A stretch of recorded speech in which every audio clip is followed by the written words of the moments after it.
이 책이 도덕경 여러 가지, 우리나라에도 도덕경 그 인터넷 서점에 검색하면 엄청 많아요. 책 종류가. 그래서 참 걸러서 보는 것도 되게 중요해요. 뭐, 저는 이제, 맞아요. 이게 특히 서양에서 이 도덕경이라는 책을 엄청 좋아해요.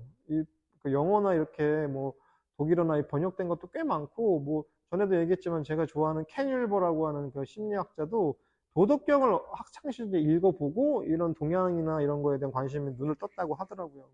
대신 그러다 보니까 좀 표현이 좀 저급할 수 있겠지만 허접한 번역도 엄청 많아요. 와, 이런 것도 뭐 이거를 나도 하겠다 막 이런 거 있거든요. 제가 개인적으로 이제 좋아하는 뭐 금강경이나 뭐 반야심경, 불교 쪽 경전 같은 것도 번역된 게 꽤 엄청 많아요. 근데 뭐 최근에도 뭐 신간이 나왔다 해서 읽어봤는데, 와, 이거는 좀 그분한테 미안한데 나도 쓰겠다 약간 그런 거 있죠. 왜 음식점에 보면 그런 거 있잖아요.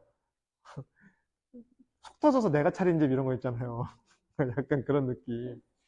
근데 제가 지금 함께 보는 이 도덕경이 참 어렵지 않고 쉽게 잘 번역이 되어 있고 해석도 되게 내용이 좋아서 한번 살펴보면 좋을 것 같습니다. 오늘 12장인데 현란한 색은 눈을 멀게 한다. 현란한 색은 눈을 멀게 하고 시끄러운 음악은 귀를 멀게 하며 자극적인 음식은 입을 상하게 하고 과격한 스포츠는 마음을 미치게 하며 얻기 어려운 재화는 행동을 어지럽게 하네. 그러므로 성인은 배를 위할 뿐, 이 배 있죠. 눈을 위하지 않네. 때문에 눈을 버리고 배를 취한다네. 마침 오늘 또 눈에 지금 알러지가 나긴 했는데, 배를 취하려고 하신 거죠? 그렇게 이해하도록 하겠습니다. 이게 여기 보니까 스포츠라고, 이걸 이제 스포츠로 좀 의역을 한 것 같아요. 근데 어쨌든, 뭐, 이 문장 자체가 그렇게 어려운 건 아닌 것 같아요. 왜냐면, 오색은, 그러니까 여기서 현란한 색이라고 하는데, 원문은 오색, 오음, 오미, 이렇게 나와 있어요. 그러니까 그걸 그냥 현란한이라고 옮겼어요. 그러니까 5가지 색은 눈을 멀게 하고 이렇게 직역한 게 아니라, 의역을 많이 했더라고요. 5가지는 대표적인 거죠. 우리가 오미자 있죠. 뭐 단맛, 쓴맛, 뭐 매운맛, 떫은맛 이런 게 있잖아요. 오미자. 다양한 맛이 이렇게 다채롭게 있다 해서 우리가 오미자라고 여름에 이렇게 오미자 차 마시잖아요. 또 이렇게 색깔도 우리가 이제 오방색 그러죠. 오방색. 뭐 5가지 색깔이 있고 이게 5가지가 오행을 대표적으로 이제 동양에서 오행을 의미하니까 왜 일주일이 7일이래요? 해와 달, 음양을 상징하는 해와 달이 있고 나머지 오행, 목화, 토, 금수 있어서 월, 화, 수, 목, 금, 토, 일 이렇게 뭐 구성되어 있다. 뭐 이렇게도 얘기하잖아요. 재밌게도 월, 화, 수, 목, 금, 토, 일은 일본이랑 한국만 쓰고 중국은 안 써요. 막상. 싱치, 싱치, 얼 이렇게 써요. 그러니까 1일, 2일, 3일, 4일 이렇게 써요. 막상 중국에 나온 이런 오행 개념은 중국 사람들은 안 써요. 날짜, 요일 할 때는 뭐 싱치 1, 2, 3, 4, 5 이렇게 쓰더라고요. 이게 아마 좀 공산당이 아무래도 봉건 의식 타파하고 뭐 이런 것도 있었지 않았나 하는 생각이 듭니다. 어쨌든 5가지 맛, 5가지 색, 5가지 뭐 소리, 음악 이렇게 얘기하는데 이건 그냥 5가지라는 의미도 있지만 다양하다, 많다. 현란한 색, 형이 계속 보고 있으면 어지럽죠? 옛날에 그거 아세요? 매지가이? 매지가이라고 있었어요. 계속 쳐다보고 있으면 입체적으로 막 글씨 튀어나오고 하고 있는 거 있죠? 약간 사시로 쳐다봐야 돼, 이렇게. 그런 거 있어요. 되게 유행했었어요. 한때 저 옛날 학생 때, 중고등학생 때 매지가이 책도 있어서 계속 들여다보고 있으면 눈이 좋아진다는 말도 있고 시력이 안 좋아진다는 말도 있고 그러는데 되게 다양한 현란한 색을 나타내고 있죠. 윌리를 찾아서를 혹시 아세요? 윌리인가 월리인가 하여간 찾아서 있죠. 그럼 그 주인공이 많은 인물이 그려져 있는데 그 주인공 찾는 거예요. 숨은 그림 찾기 같은 거예요. 되게 알록달록한 색깔 막 있어요. 어지러우니까 못 찾는 거예요. 단순했으면 당연히 찾겠죠. 예, 현란한 색, 눈을 멀게 하죠. 시각적 이렇게 저는 이제 클럽 같은 데를 가본 적은 없는데 옛날에 이제 수학여행 가서 나이트클럽 가본 적이 있어요. 그 색깔 사이키 조명 같은 거 있죠. 그거 어떻게 했어요? 당연히 눈이 망가지겠죠? 시끄러운 음악은 귀를 멀게 하죠. 당연하겠죠? 고막 상해요. 대표적인 게 꼭 여기서는 꼭 음악이라는 의미도 있지만 음이거든요. 그러니까 소리라고 봤을 때는, 우리가 이렇게 음성이라 표현이죠. 음성. 음악과 소리, 음성이라는 표현을 하는데, 음은 말소리를 음이라고 하고 성은 그러니까 의미 없는 소리 있죠. 새소리, 무슨 소리 이런 거를 이제 그 뭐라고 해야 돼? 성이라고 해요. 소리 성자. 굳이 음성을 분리하면은 소리는 이제 그러니까 말소리는 음이고요. 뭐 새소리? 우리가 봤을 때 의미 없는 그런 삐익 하는 소리는 성이라고 한대요. 어쨌든 여기 5가지 소리는 다양한 다채로운 소리인데 이거는 뭘 의미하면 귀를 멀게 하는데 예를 들어서 왜 해군 배 타는 분들 있죠. 경적 소리 있죠. 그게 엄청 크거든요. 또 배를 오래 타는 분들이 귀가 많이 난청이 오는 경우가 있대요. 네. 제가 제 친한 아니, 후배가 있는데 교무 후배가 있는데 코를 골아요. 근데 진짜 제가 옛날에 어디 무슨 누구 결혼식을 가가지고 이 친구랑 어떻게 하다 몰랐어요. 그냥 코를 고는 줄만 알았는데 그 정도로 고는 줄 몰랐죠. 그래서 두들기가 한 방을 쐈어요. 밤에 진짜 탱크가 지나간 소리가 나는 거야. 내 옆에서. 그때부터 이어플러그를 제가 전엔 이어플러그 같은 거 안 썼는데 이어플러그를 쓰기 시작했어요. 저희는 이제 이렇게 단체로 훈련이라고 해서 교무님들 일주일씩 열흘씩 훈련 나면요.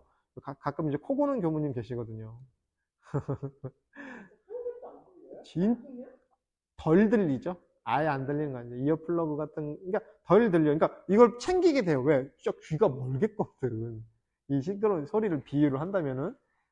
제 자랑 아닌 자랑이 제가 그런데 외부 훈련 가서 되게 환영받는 사람이거든요. 코를 안 골아서 조용히 자니까 코를 안 건다고. 근데 어쨌든 피곤하면 골기도 하겠죠. 제가 스스로를 몰라서 그렇지. 시끄러운 음악은 귀를 멀게 하겠죠, 당연히.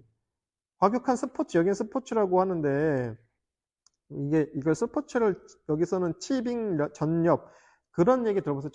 옛날에 전렵 다닌다는 얘기 들어보셨어요? 토끼 잡으러 다니고 이런 거 전렵 다닌다고 그랬어요. 옛날 말이에요. 이게 뭐냐면, 뛰고 달리면서 말 타고 다니면서 사냥하는 거예요. 그, 말 타고 옛날에는 그 스포츠잖아요. 그거 자체가. 그렇게 다니면서 말 타고 사냥하고 하면 사람 마음 미치게 하는 거죠. 사람 마음 미친다는 거. 뭐에 홀딱 빠진다. 여기서는 막 크레이지 이런 거보다도 홀딱 빠져서 정신을 놓아버리는 거예요. 뭐에 완전 아유, 저 완전 뭐에 미쳤어. 뭐, 당구에 미쳤어. 당구 치는 분들, 당구에 홀딱 빠지면은 누워서 있으면 이 천정이 당구대로 보인다면서요. 저는 이 구기 종목을 정말 못해요. 저는 공 가지고 가는 걸 정말 못하는, 당구를 몇 번 치보려고 갔는데, 안 돼. 잘 안 돼. 이게 재미가 없어. 그럼 당구장 가면 옛날에 친구들이랑 당구장 가면 꼭 그 당구장에는 만화책들 많이 꽂혀 있거든요. 친구들끼리 만화책 보고 나는 뒤에서, 친구들끼리 당구 치면 저는 뒤에서 만화책 보고 안 껴줘. 너무 못 치니까. 그리고 요즘에는 골프를 배워보라고 주변에서 골프 치는 분 인구가 워낙 많잖아요. 그래서 한번 가족들이 이제 저희 이제 집안의 어른들이 이제 요즘에 스크린 골프 따라갔거든요. 힘은 세니까, 이게 힘은 아직 젊으니까 힘은 센데 못 맞춰. 그거를. 이걸 이 골프채로 공을 못 맞추겠더라고요. 그래서, 자네는 이제 그만하게 해가지고 또 뒤에서 앉아있고. 근데 이제 그런 거에 한번 빠지면 어때요? 왜? 그것만 보이는 거잖아요. 과격한 스포츠는 물론 당구랑 골프는 좋은 스포츠라고 봐요. 여기 이렇게 비율을 이렇게 드니까, 당구 치지 마, 골프 치지 마, 이런 얘기를 하는데, 미쳐버리는 것까지 가면 어때요? 타짜란 영화 전 되게 좋아해서 한 10번 봤거든요. OTT로도 몇 번씩 보거든요. 근데 봐요. 미치죠. 도박은 어떤 의미에서 되게 좋은 두뇌 스포츠죠? 근데 그렇게 안 되잖아요. 뭘 걸잖아요. 소위 말해서 딜을 하잖아요, 딜을. 그러니까 어때요? 미치죠. 뭘 거니까. 근데 왜 거니까 미쳐요? 내가 도는 재화는 나의 일부죠. 내 에고가 개입하잖아요. 그러니까 미치는 거예요. 내 일부를 저기다 밀어 넣었으니까. 올인하니까. 얻기 어려운 재화는 행동을 어지럽게. 얻기 어려운 재화, 보물 같은 거, 블러드 다이아몬드라고 영화 있어요. 디카프리오가 나오는. 아프리카에서 다이아몬드를 얻기 위해서 근데 그건 요즘 얘기가 아니라 오래됐죠? 예. 그, 제국주의 시대 때, 그, 이 벨기에란 나라도, 지금 벨기에가 어디냐면 네덜란드 옆에 있잖아요. 벨기에도 이렇게 식민지를 했거든요. 콩고 같은 나라. 그러면 거기서 다이아몬드나 이런 거, 황금 같은 거 채취해서 할당량을 못 채우면은 거기 있는 흑인들, 그 사람들은 자기 나라야. 그럼 뭐 팔다리 자르는 건 예사래요. 미치는 거죠. 인간으로서는 하지 못할 짓을 하는 거죠. 왜? 취하기 어려운 재화 앞에서는 인간이기를 포기하는 거예요. 쉽게 말해서. 얻기 어려운 재화는 행동을 어지럽히는 거예요. 미친 사람을 만드는 거예요. 사람 목숨을 파리 목숨처럼 네, 보는 거죠. 또 이때 나라가 이 노자가 활동했던 시기도 마찬가지죠. 춘추전국 시대에 혼란했던 시기, 평화로운 시기가 아니에요. 그러니까 어때요? 권력을 쟁취하기 위해서 그냥 신하가 왕 죽이고 뭐 백성을 막 갈아놓고 하는 건 아무 일도 아니야. 되게 훌륭한 사상이나 철학은 난세에 나오잖아요. 그죠? 이 평화로운 시기에 훌륭한 철학은 안 나와. 역대 이 지구상의 많은 성인들도 말 그대로 행동이 미치고 행동이 어지럽고 마음을 미치고 이런 시기에 나와요. 부처님, 공자님, 예수님, 심지어 예수님 같은 경우는 그 와중에 이제 본인이 희생을 하죠. 부처님도 당대의 나라가 망하잖아요. 카필라 성이 망해버려요. 그래서 당대에 거의 석가족이 멸망하는 지경에까지 이르죠. 그러니까 성인은 배를 위할 뿐 눈을 위하지 않네. 때문에 눈을 버리고 배를 취하네. 눈을 버리고 배를 취한다는 게 눈을 버린다는 게 아니라 중요한 포인트를 어디다 두냐? 배에다 둔다는데 이게 이 노자라는 책, 도덕경이라는 책을 어떤 양생론, 어떤 수양, 명상적 측면에서는 말 그대로 어때요? 단전, 아랫배 단전을 튼실하게 한다. 허기심, 실기복 처음에 얘기했었죠. 마음을 허하게. 여기서 무슨 마음? 분별하는 마음. 이거다 저거다 나누는 마음, 스스로를 어리석게 보고 아니면 너무 과하게 위대하게, 너무 자기 스스로를 너무 위대하게 보거나 너무 비하하는 마음. 뭐예요? 애고가 있으니까 그렇게 재단하는 거예요. 측량하고 요럴까 저럴까 요리조리 짬뽕 먹을까 짜장 먹을까? 에이 짬짜면 간다. 이런 거 있잖아요. 왜 선택장애 걸려 있잖아요. 우리는. 그런 분별성이나 아니면 집착하는 거. 강한 집착 있죠. 네. 이거 아니면 안 돼. 이런 약간 곧 죽어도 나는 그래서 도아님 이런 말 별로 안 좋아해요. 인생은 도와 모 사이에 걸윳이 있거든요. 그잖아요. 다양한 선택지도 있고 인간의 삶을 하나로 규정할 수 없는데 하나를 규정해야 돼. 누구의 삶을? 자기의 삶도 그렇지만 타인의 삶을. 그러니까 어때? 특히 타인 중에서도 내가 조정할 수 있는 타인 누구죠? 자식들. 남편, 부인, 자식, 가족. 네. 이런 마음들. 그런 마음을 허하게 만들고 실지를 채워줘라. 근데 이거를 제왕학적으로 봤을 때는 백성들의 배를 채워줘라. 그러니까 그 영도력의 비결은 뭡니까? 뭘 많이 먹여야지. 라는 동막골, 웰컴 투 동막골의 명대사가 있잖아요. 그 이장님한테 물어보잖아요. 그 북한군 장교가. 이렇게 훌륭한 영도력의 비결이 뭡니까? 뭘 많이 먹여야지. 이게 바로 제왕이라면 백성들의 마음을 미치게 만드는 게 아니라 그 실지를 채워주는 거예요. 먹고 살게 해주는 거예요. 그리고 명상의 관점, 수행의 관점은 어때요? 그러니까 이 명상할 때 여러 가지 관점 중에 눈을 어떻게 해야 되죠? 떠요, 감아요? 근데 사실은 저는 초보자들은 감으라고 해요. 보이잖아요, 밖에. 저런 티를 입었네, 나이키 티를 입었네, 모자를 썼네, 목걸이가 이렇게 이거 보면은 계속 거기로 딸려가요. 그러니까 여기서 꼭 눈이라는 것도 있지만 여기서 감각기관, 눈, 귀, 코, 혀, 몸, 그리고 나중에 마음까지도 우리의 감각기관은 어때요?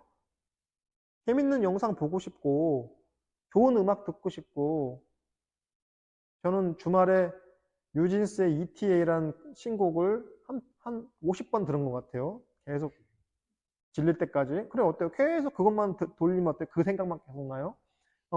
왜? 마음이 길이 나거든. 마음 길이 나요. 마음은 길이 나게 돼 있어요. 트레이닝을 하게 되면. 그래서 훈련을 하게 되면요. 그 방향으로 계속 간다고요. 좋던 싫던. 그러니까 도박하는 사람한테는 모든 게 다 화투장으로 보이는 거고 수행하는 사람들한테 모든 게 다 마음 공부의 거리로 보이는 거죠. 어쨌든 그렇게 되는 거라고요. 네. 그래서 수행하는 관점에서는 아랫배를 튼실하게 한다는 건 뭐예요? 나의 마음의 중심을 아랫배 단전에 놓아라. 이건 요가도 마찬가지예요. 가장 근본이 되는 차크라에다 의식을 접지하는 거예요. 그라운딩 하는 거예요. 붙여놓는 거예요. 그러니까 마음이 엉뚱한 데 가 있다가도 다시 여기로 원점으로. 그래서 여러분의 마음의 원점은 심장도 아니고 뇌도 아니고요. 아랫배라고, 아랫배. 요즘엔 과학에서 뇌과학이 사실 되게 인기잖아요. 뭐 양자역학이니 요즘에 이제 명상하는 사람들 뇌과학 공부 많이 하는데요. 글쎄, 한편에서는 실제로 아랫배 장기도 우리의 의식과 깊숙한 연관이 있다는 설들이 이제 나와요. 그러니까 저는 조만간에 이게 꼭 뭐 동양적 관점이든 서양적 관점이든 이 장기를 어떻게 다스리냐에 대해서도 왜 거기서 장기에서 발생한 다양한 미생물이나 이런 것들도 내 의식 세계와 밀접한 연관이 있다는 설들이 있어요. 이건 뭐 불교도 그렇고 한의학도 그렇고 뭐 동양적인 사상에서는 다 그래요. 이 도덕경에서 그렇죠. 그러니까 아랫배를 튼실하게 하라. 아랫배 의식을 집중하라. 아랫배를 채워줘라. 아랫배를 위해줘라. 눈과 같은 감각기관을 최대한 쉬게 해라. 감각기관을 없앨 수는 없잖아요. 쉬게 하는 거죠. 그러다가 명상의 깊이가 그러니까 어떤 분별이나 애착이나 탐착 같은 것들의 어떤 심리작용이 조금 잦아들면, 조금 사그라들면 그때 눈을 뜨라고. 그래서 사실은 약간 뭐 좀 어려운 얘기를 한다면요. 눈빛을 머금고 있는 거예요. 눈빛을 밖으로 투사하는 게 아니라 눈빛을 살짝 수렴하는 거예요. 그래서 이걸 또 이제 귀도 소리에 다 끌려가는 게 아니라 반청, 그래서 내시, 반청 이런 게 있어요. 수행의 어떤 그러니까 명상하는 사람들한테 늘 첫 번째 화두가 감각기관을 어떻게 다스리냐. 끌려가잖아요. 이쁜 거 있으면 보고 싶고, 좋은 음악 듣고 싶은 마음으로 계속 딸려가는 마음을 어떻게 제어하느냐는 문제가 있기 때문에 이 감각기관을 다스리는 걸 근데 옛날엔 그걸 다 눌렀죠. 억제하고 억압하는 걸로 했다면 지금은 그런 방향은 아니라 어떻게 적재적소에 잘 활용하고 컨트롤할 수 있느냐로 좀 방향의 어떤 전환이 있기 때문에 그러려면 맨날 눈 감고 있고 손 묶어놔야 돼. 귀도 막고 있고 이어플러그 꽂고 있고. 근데 그렇게 못 살아요. 그거는 목석이잖아요. 우리는 살아있는 생명체고 그럼 어떻게 잘 쓰느냐를 이제 봐야 된다는 얘기죠. 그래서 이게 이 감각기관을 어떻게 존절하게 쓰느냐, 이렇게 적절하게 쓰느냐, 적당하게 쓰느냐가 이 명상을 잘 이끌어가는 관건이 되는 거예요. 사실은. 3장 갈게요. 총애나 모욕이나 깜짝 놀란 듯이 하라. 총애나 모욕이나 깜짝 놀란 듯이 대하고 큰 근심을 자기 몸처럼 귀하게 여기라. 총애나 모욕이나 깜짝 놀란 듯이 대하라는 것은 무슨 뜻인가? 총애는 하찮은 것이니 얻어도 두려워하고 잃어도 두려워하라. 이것이 총애나 모욕이나 깜짝 놀란 듯이 대하는 뜻이라네. 큰 근심을 자기 몸처럼 귀하게 여기라는 것은 무슨 뜻인가? 내게 큰 근심이 있는 것은 내게 몸이 있기 때문이네. 내게 몸이 없다면 내게 어떤 근심이 있겠는가? 그러므로 천하를 위하는 것보다 제 몸을 더 위한다면 그대에게 천하를 맡길 수 있네. 그러나 제 몸을 바쳐 천하를 위하기를 좋아한다면 어찌 천하를 맡길 수 있겠는가? 이 구절은 참 듣고 있으면 이게 유가와 도가의 어떤 분기점이다, 차이점이다 이런 느낌이 있어요. 총애, 누구한테 사랑받는 거. 대종사님도 그랬죠. 이유 없는 사랑을 받고 있으면 그 이유가 어디서 나오는지를 살펴보라.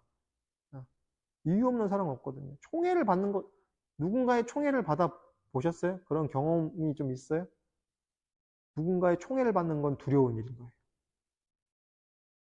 누군가 나를 아껴준다면은 두려워하라. 깜짝 놀란 듯이 하고, 모욕도 마찬가지. 이게 상반된 대극이죠. 상반된 서로의 양극단이죠. 총애를 받는 경우에도 깜짝 놀란 듯이 두려워하고, 모욕을 당해도 깜짝 놀란 듯이 두려워하라. 근데 이게 우리 일반적으로 반대라고 생각하잖아요. 모욕을 당하던 누구한테 총애를 받던 이렇게 담담하게 여겨라가 아니라 깜짝 놀란 듯이 대하라고요. 네. 총욕 약경 이 표현 이게 한문으로 하면요. 총이나 욕됨이나 놀란 듯이 하라고. 사실 같은 의미예요. 저는 이거를 같은 의미라고 봐요. 이걸 놀란 듯이 하라나 어떤 그냥 심상하게 그냥 뭐 그러거나 말거나 그러니까 담담하게 받아들여라라고 한 두 가지 태도가 저는 여기서는 꼭 양극단이 아니라 같은 말이라고 봅니다. 큰 근심을 자기 몸처럼 위하라, 대하라. 뭐예요? 우리는 그러니까 여기서 말하는 총애나 모욕은 사실 같은 의미예요. 총애를 받든 모욕을 당하든 둘 다 똑같은 걸로 봐라. 우리는 되게 사랑받는 건 좋아하고 미움받는 건 싫어하죠.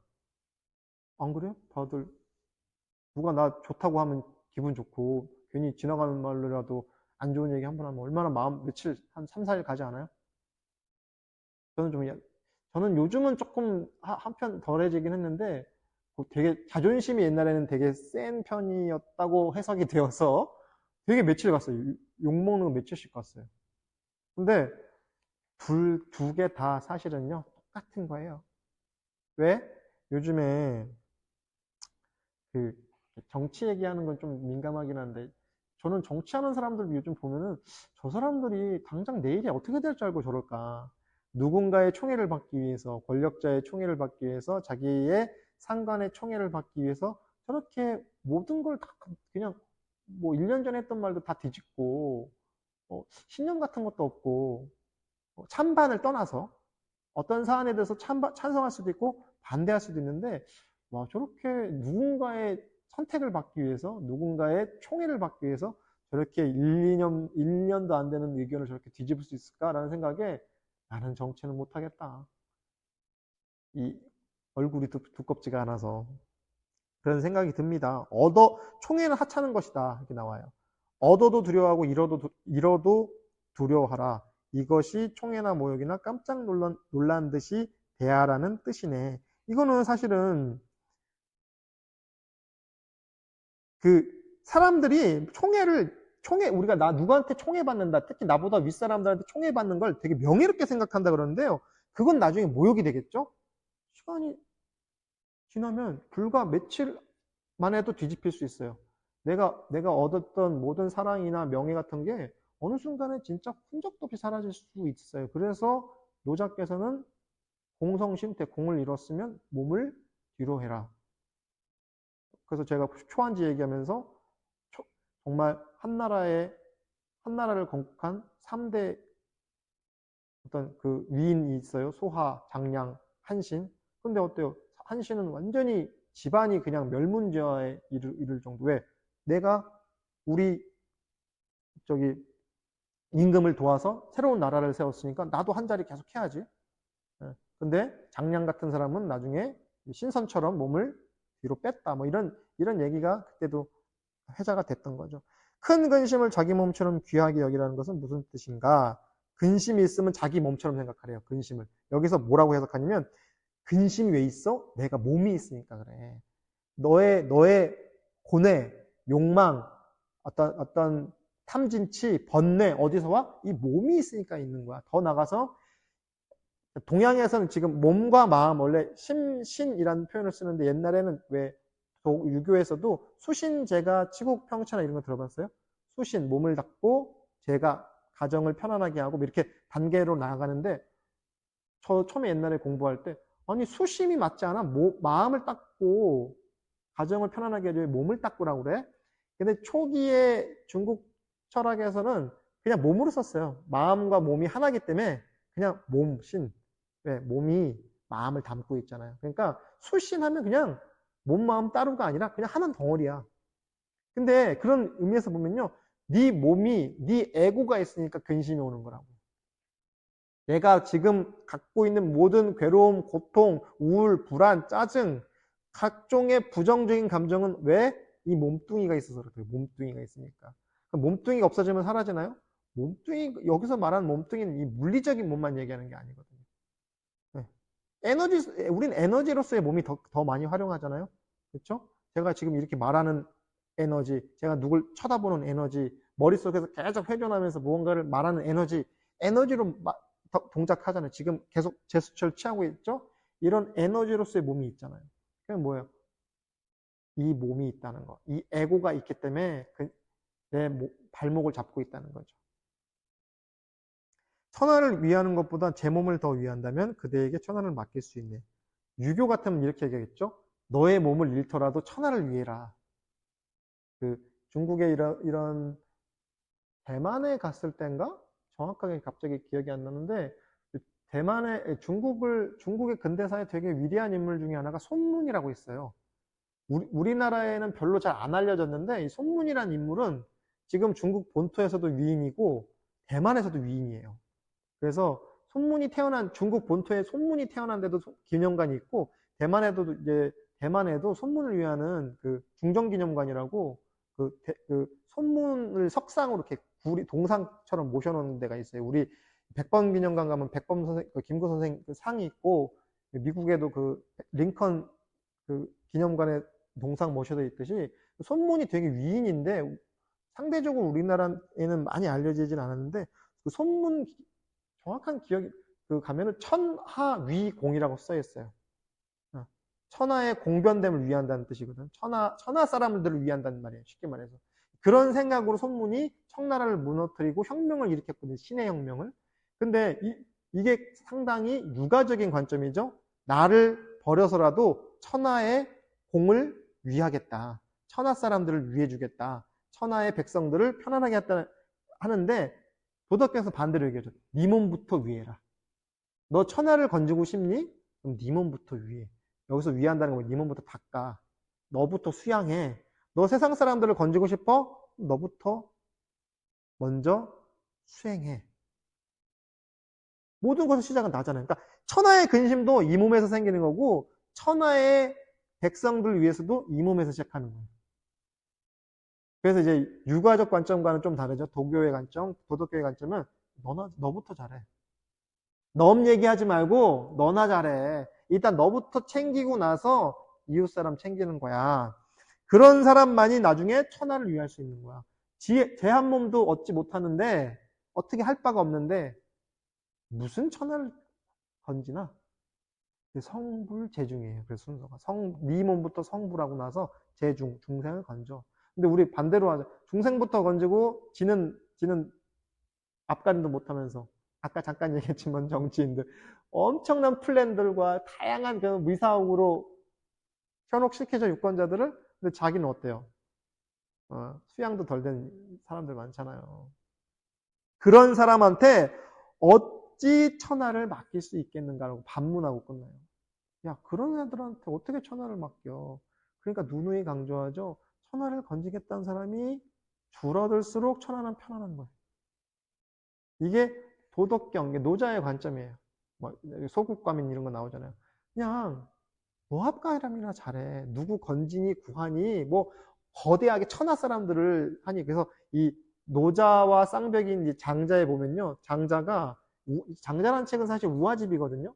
장자도 이게 실존 인물인지 잘 몰라. 워낙에 베일에 가려져 있고, 왜 육아의 공자나 맹자는 다 그런 어떤 계보나 어떤 삶의 궤적들이 다 기록이 되어 있어요. 공자도 그렇고 맹자도 그렇고 공맹지도라고 하잖아요. 쌍벽을 이루니까 서로 물론 이제 맹자는 한참 뒤에 사람이니까 공자를 만나지도 못한 한참 뒤에 사람인데 노자나 장자는 이 사람들의 가르침처럼 상당히 신비한 인물이야. 장자도 이 사람이 정확하게 이게 뭐 기록이 있다고 하는데 그게 정확한지 잘 몰라요. 설이 많아. 근데 이 장자라는 책에 보면은 장자가 공자를 계속 소위 말해서 까요. 공자의 사상을 약간이 아니라 되게 노골적으로 비판해요. 그러면서 쉽게 말해서 저 먹물들이 지 앞가림도 못하면서 세상 건지겠다고 저러고 몰려다닌다. 지 할 일이나 잘하지. 약간 그런 식으로 비판하는 게 많이 있거든요. 그게 노자적 사고인 거예요. 그러므로 천하를 위하는 것보다 제 몸을 더 위한다면 그대에게 천하를 맡길 수 있다. 그때서야 그래, 네 한 몸 건졌으면 이제부터 천하를 건질 수 있는 거야. 네. 그리고 나서 제 몸을 바쳐 제 몸 바쳐서 천하를 위해서 내가 세상을 건지리라. 유교적 사고거든요. 자기를 잊어서라도 천하를 건져야 되는데 반대인 거예요. 야, 지 몸 바쳐서 천하 구하겠다는 놈이 퍽이나 천하 구하겠다. 그런 놈한테 어떻게 천하를 맡기나? 되게 사실적이고 현실적이에요. 실제로 어떤 의미에선 이 노자의 가르침은 더 현실적인 거예요.